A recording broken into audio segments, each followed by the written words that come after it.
Want to know which process is slowing down your PC? Here's how to check which process is consuming the most CPU in Windows 11.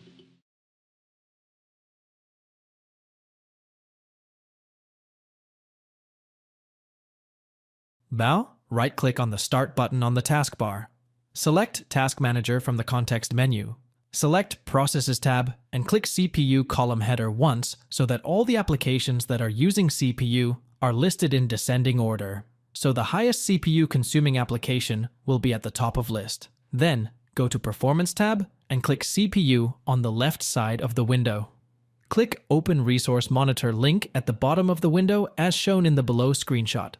Select CPU tab and click CPU column header once, and you will get to see the application using more CPU at the top of list. If you want to check average CPU, then click on Average CPU column header as shown below. Close the Resource Monitor and Task Manager windows. Thanks for watching. If it helps, make sure to hit like and subscribe.